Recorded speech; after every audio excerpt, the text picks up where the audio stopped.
Filmaren prentsaurrekoa egingo dugu orain.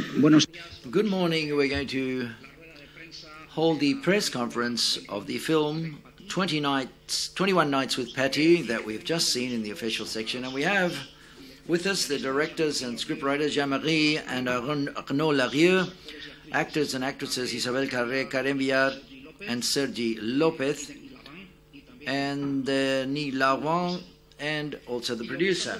So they are eagerly awaiting your first questions, please. Here in the front row. Microphone, please. Hi, good morning. I would like to ask a question to Karine and the directors. Karine, I would like to know what you thought when you read the script for the first time with the words and those dialogues that you had to make, which was those so disinhibited, whether you enjoyed yourself or what you thought. And for the directors, I would like you to talk about whether it's possible that slight fantastique, sort of a fantastic note has with the ghost of the mother or the grandmother or that storm, that darkness in the forest. It's a type of beast that you can only see her eyes. Could you talk about that a bit more, please?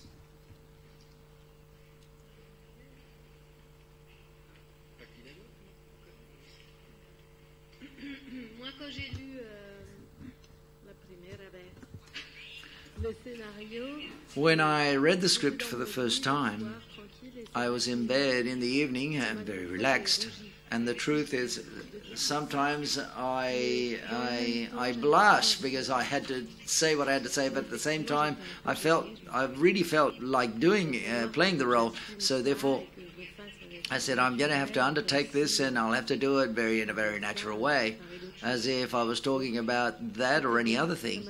So therefore, I thought it was a good idea, and then immediately I felt like doing it, and the truth is I felt also a bit blushed or a bit bothered.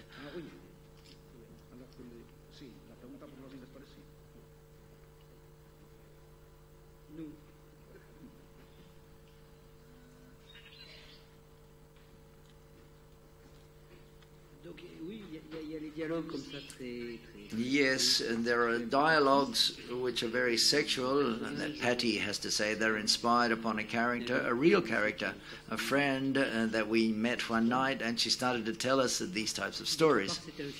And on the other hand, it was a film upon a place right in the middle of, or the heart of the forest. That's why there is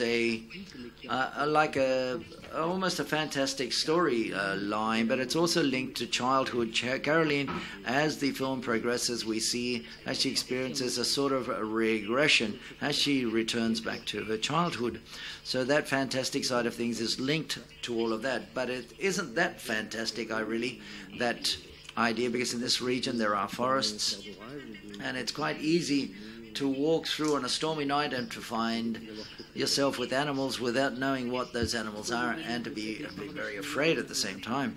And it's also a way of giving it a cinematographic approach. It's not a psycho film about Caroline and her relationships with that mother that she never met really very much. But we wanted to take or play with all of those images, play with the idea of the ghost who comes back, and it goes back to the origins of fantastic cinema. But we enjoyed ourselves going through cinema that exists in us, but going through psychology, and that's our unconscious side, that unconscious side that inhabits in all of us. Hi. I would like to ask about the leading character. I would like to know how you molded, shall we say, shaped it, because what draws my attention is she's not afraid of anything. If I was at home with a dead body, I would feel very upset and panic. But how did you create that character at the end of the day?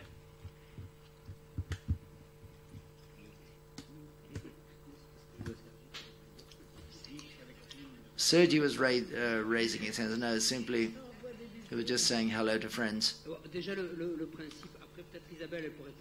Perhaps Isabelle can also talk to us about how she designed and created that character and how she portrayed the role.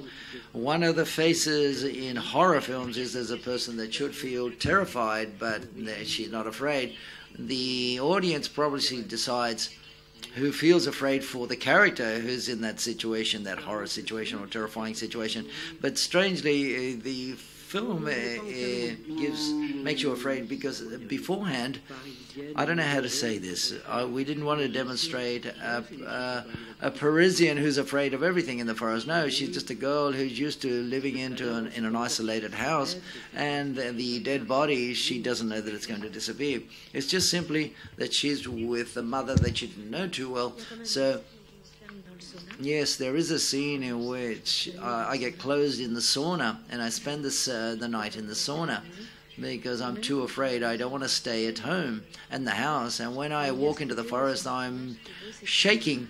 But that character has something very beautiful, and that is that she feels like wanting to go ahead. She feels like confronting all those things, all of those nights. She's afraid, yes, she is, but at the same time, she wants to be afraid. It's a moment in her life where she feels a bit dormant, and she needs something to awaken her, and those encounters are going to awaken her, and those situations as well.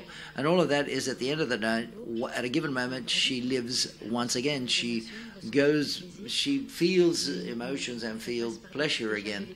But of course, all of this goes through sort of like electric shocks, and she has to confront those fears. She's there, and quite happily she's there. She's present, because otherwise that awakening wouldn't exist. It is true that at the beginning we said, well, this is strange. She's not afraid, because as if she herself didn't want to see that fear or feel that fear, but then she accepts the fear. Initially she rejects the fear as if it didn't exist. She's there, neither the mother or Pattie doesn't exist, but slowly but surely she's got to confront things face on, and she starts to look at fear face on. The disappearance of the mother is what brings about the whole setting. The character is insensitive, but the mother all of a sudden organizes or reorganizes all of those new relationships of her daughter with a certain sensitivity. She disappears. Caroline learns about fear, and then she leaves her alone, but she comes back to finish directing her daughter Caroline the right way. Any further questions? Sí, aquí en la primera fila. Yes, in the front row, it seems. Hi. Curiosity. Sergi Lopi, when he talks about Catalonia and Spain, did you say this, or was that form part of the script? Did I say anything? Oh, what a curious, how exotic, talking about France, Spain and Catalonia. And that's like a really fantastic cinema. I don't know, but it's a situation which is a bit surreal, because I haven't seen the film. I know how it finishes and starts. I know what happens in the end scene with Isabel, but I haven't seen it. So therefore, do I really talk about Catalonia? And yeah, there's certain references. No, let's not spoil it for you. I don't know what to say. It sounds almost Chinese and close at the same time, but no. With these two brothers who are left to me, we've known each other from the past. So the Basque people as well, but we Catalans can be a bit of a pain at times. With that famous Lethany, being a pain in the neck, always talking about our stuff. Preguntas, por favor, sí. Further questions? In order to complete the idea of the man with whom Caroline lives, or used to live. We didn't want it to be a feminine type Parisian. That's why we've got the typical Spanish macho cliche. But with that prototype, we've broken him down. But he immediately says, I'm not Spanish, I'm Catalan. So therefore, that it is true that has some nuances there. The fact that he's a fine-looking guy and he's not a typical Iberian macho. He's very feminine to a certain extent. Yes, you can see that.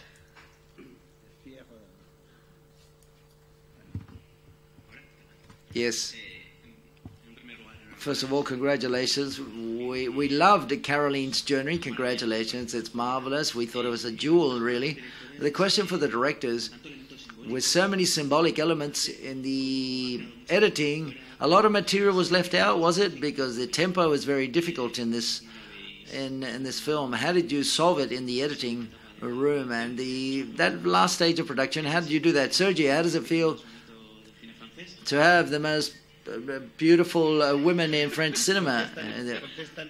They answer first.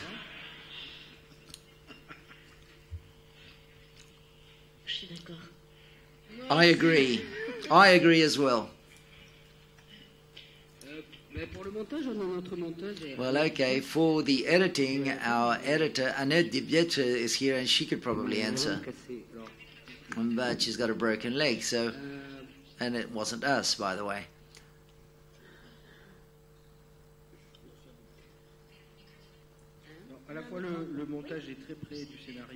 The editing was some... The editor was going to answer.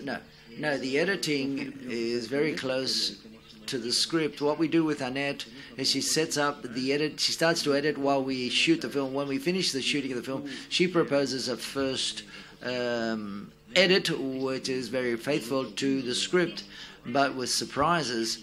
And we encourage her to give us surprises. And in the last section, where she walks through the forest or the storm, the windmills, for example, and that's the only time where it can be a bit symbolic.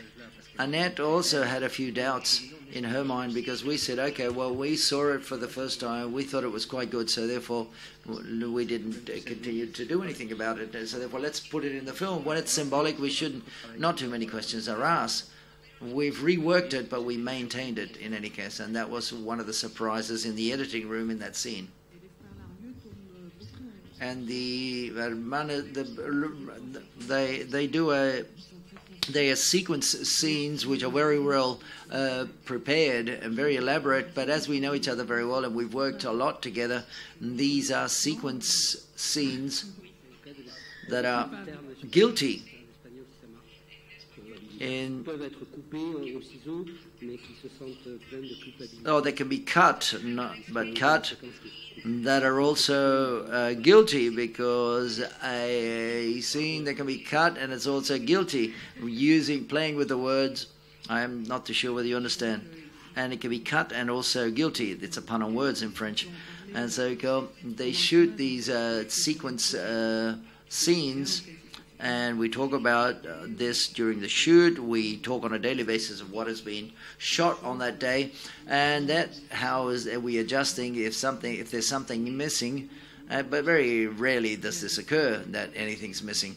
But we readjust things during the shooting of the film itself, so as to create certain different scenes in that way. Any further questions? Yes, good morning.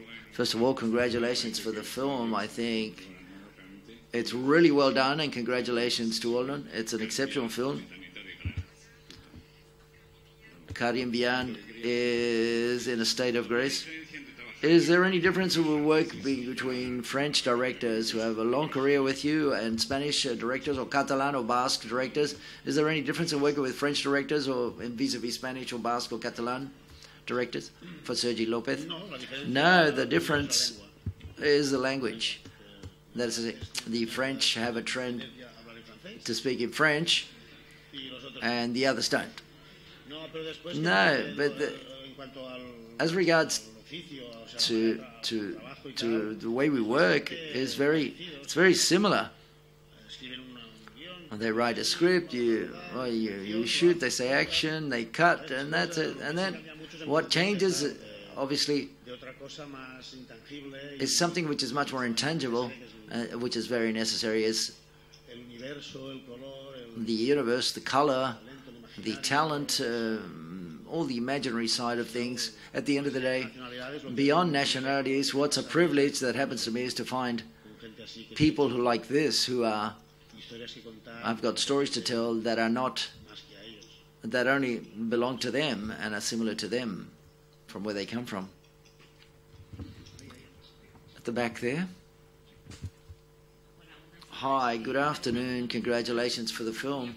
And I would like to consult and ask the scriptwriters and the directors as scriptwriters how it's possible to make a script being men when you're talking about, quite clearly, about women at a certain age. How did you confront this?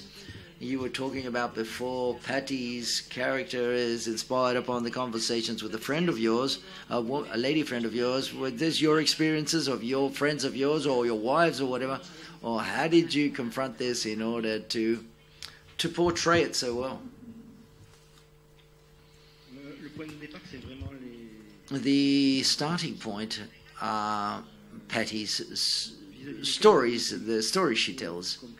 And we, as Caroline, we had to listen vis-a-vis these stories, and we realized, just like Caroline does, that she talked like a young boy and it's a girl who's telling the story, but with the words that a boy would use, and that surprised us. But we were like Caroline. All of the stories are very penetrating stories that evoke and provoke images, and we said, okay, a boy vis-a-vis and those stories, well, okay, if such were the case, we'd say, well, okay, he's talking with the words I use. No, it's got to be much more penetrating if it's a girl who is listening to the story. And with those words that are male words or words that men use, plus the story of penetrating, or a girl that had penetration problems who finds that a woman that tells stories that are penetrating. So how do we feel within that situation of so many penetrations? Well, we felt very well and very good. It was quite a lot of work to describe it. It was long and laborious, shall we say, and very hard to write the script. Almost a year. We wrote it in several stages, the script, that is. And I think that the actors and the actresses, well, I'm not sure we were thinking about Isabelle from the outset, but we had an idea of actresses in mind. The actors and actresses are people who inspire stories in our mind before they portray the role. So therefore, sometimes there are people who we were thinking about who came to mind, and that's how we were feminine. We were thinking about an actress like in this case, and that took us to areas and places that are a bit unknown. We just simply felt like that actress portraying the role that we'd written, and that's what we thought about, and that's how at the end of the day we can identify ourselves as something which is feminine in this case. And then once it's written, we say, okay, who are we going to propose this script to? Who are we going to give it to? I think that's the way we did it. And at the end, we were waiting for all of this could explode on the screen, and that everyone can identify themselves with any of the characters, especially with mine. Yes, the film means that borders change. It's a girl that talks like a boy. She's a girl. She says, I'm impotent. So therefore, the border between what is male and female, okay, there's a blur there, and they fluctuate. Sergio, who's like a very proud at the end of the film, it's as if someone would have said, well, okay, you've got a great chest. Well, I didn't want to feel like talking about, but I think women, when we talk, we can be very direct with each other when we're talking about sexual issues. And also it's very beautiful the way it's said in the script. There's a certain almost literary rhythm. It's not only of saying words like a boy does. The difficulty was to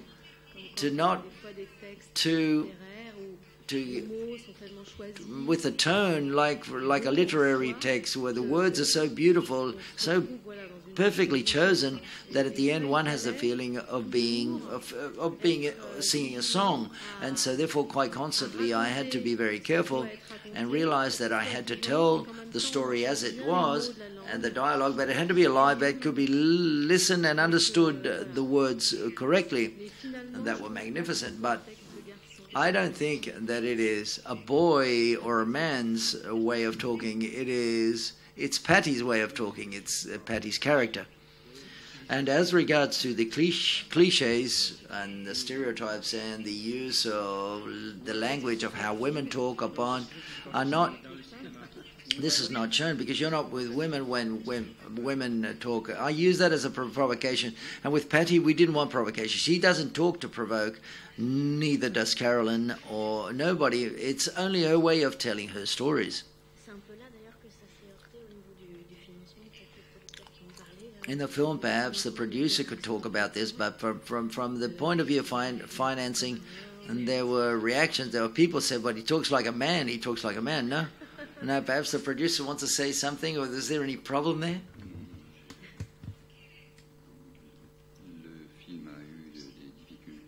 The film had some difficulties linked to those scenes, to those dialogues that seemed too gross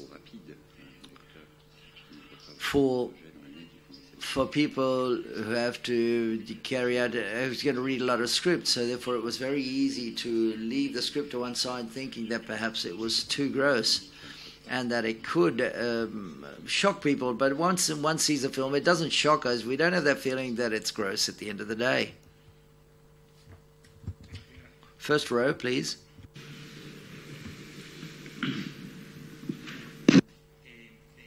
Hi. As regards to Denis Lavant, you said his character. You said that you wrote the script in different stages. I want to know the way where he appeared. At certain moments, he appears in certain moments that he has to appear in. But I would like to know whether the character was developed further and wasn't included at the in the end last cut. Perhaps. Yes. Yeah, you feel like we're seeing him more. And Denis comes from Pattie's stories, the true stories of Pattie. He's a character who exists. He's a real, live character who we've met. Yes. Who also, brought wood to us also. There were nights during the shooting of the film. There were people in the crew who knew the script very well, and who knew someone at night that said, "Oh, look, it's you." And he was surprised that the people say, "I'm who? What are you talking about?" Yes, but obviously we all knew his story with Pattie. You see the film, he feels very proud of how he's represented in the film. Yes, he liked it.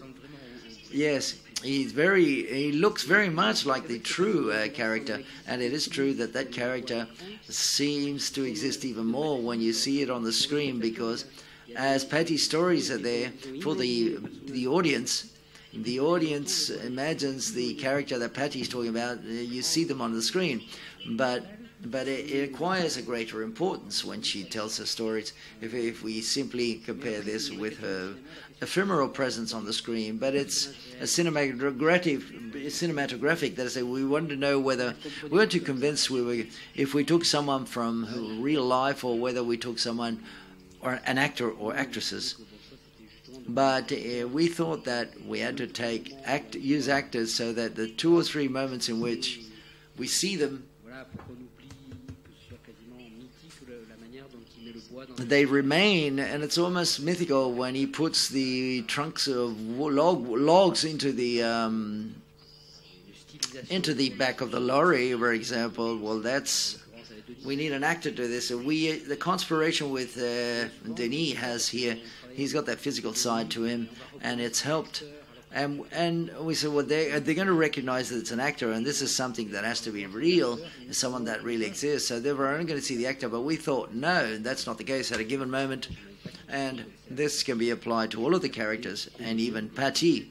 It was very important to know whether we're going to choose professionals who could portray those real people, and I think it's great.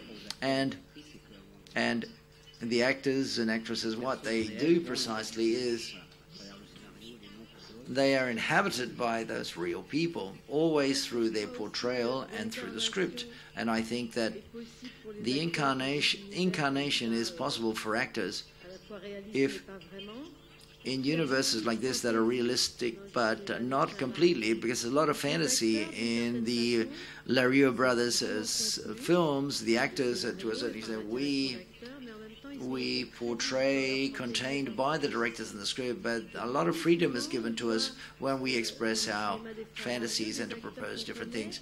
And in Larieux's films, we know the actors that we know, but we see them differently, as if they had been displaced. That is to say, their talent means that you can propose certain scores or scripts that are not different, that are different, and to allow them to create characters that we're not used to seeing them play. So therefore, it's as if we say, well, that actor in that role, we've never seen him do anything like that. Well, it's as if three characters were portrayed in one. For an actor, it's quite good to shoot with the Larieux brothers because it's a very releasing and fun exercise, full of fantasy. It's always surprising. We know more or less where we're going, but it continues to be an adventure. And this is something which is quite strange, that doesn't happen too much, and for an actress as well.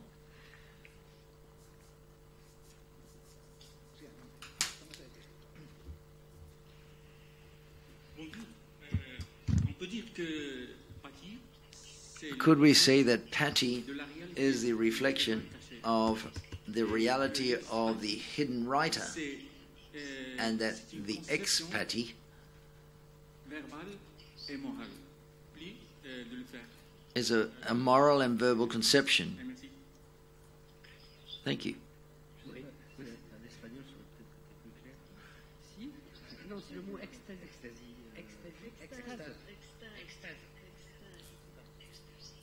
Ecstasy. Ecstasy is a drug, yes. Whereas in French, it's a drug, but you can buy at the chemist.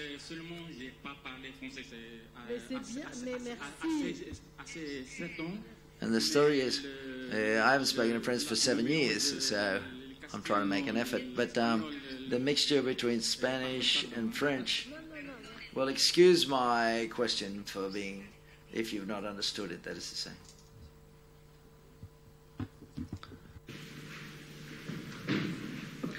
En tout cas, ils se rencontrent. On avait très peur de cette rencontre.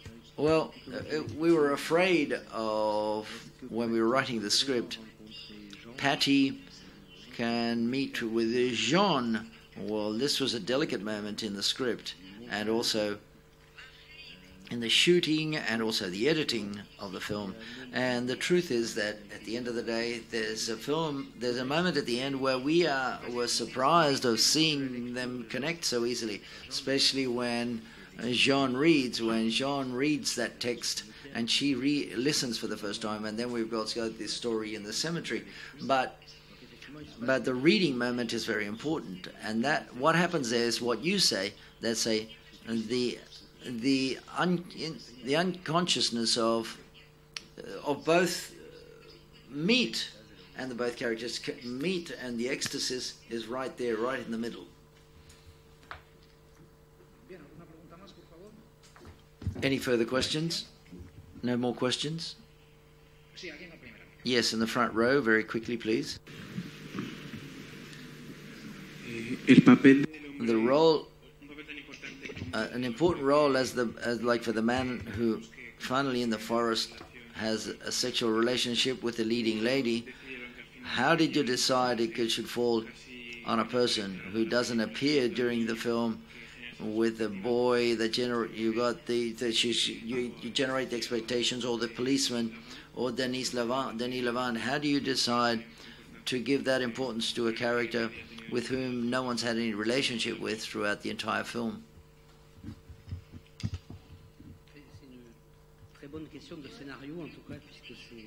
That's an excellent script question.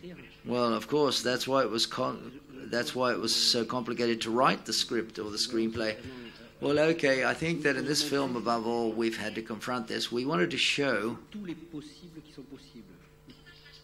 and that all of the possible possibilities, and it was us or the characters who were going to decide what was possible. So therefore that's linked to the freedom of our own life, the freedom of the characters, and also the freedom of us when we write. That was important. But then obviously there are things that exist. There is a real aspect to them, and at the end of the day it was necessary to have a penetration. But there we thought that at a given moment it had to be Camille, and perhaps there should have been a scene with Camille. But we thought, well, okay, no. We wanted to have a relationship with an unknown person, but this unknown person, we knew him, who he was a little bit, but that is why he's a person that we see only a couple of times. And then, from the point of the view of the script itself, Pattie tells that she's tired, and we see that she's kidnapped by some unknown man. When Pattie says whether she has fantasies, she says, well, I've got a lot of fear. And so therefore, at the end, her dream comes true. But here also, it was very delicate issue because it's not rape. It had to be something that they both agreed upon, agreed sex. And the idea of the kidnapping was interesting us. There's a dialogue that doesn't, by Quignard, who says, there are only two great, love and death are the two big kidnappings. And Caroline's story is the kidnap at the end. She has to be kidnapped in order to not be afraid to be kidnapped. And we wanted it to be the seducer of the dance, that unknown person that tries to seduce her. And he is not an actor. He is he's a local person he's not an actor, he's not a professional actor. He lives in the town where we shot the film. Okay, thank you very much, ladies and gentlemen. I would like to add one thing and to tell you that the true Pattie is in San Sebastian. She's here in the city. Pattie is walking around the streets, so I don't know whether you'll recognize her. She's brunette. She's got brunette. She's not like me. Karim Bier, as I just said.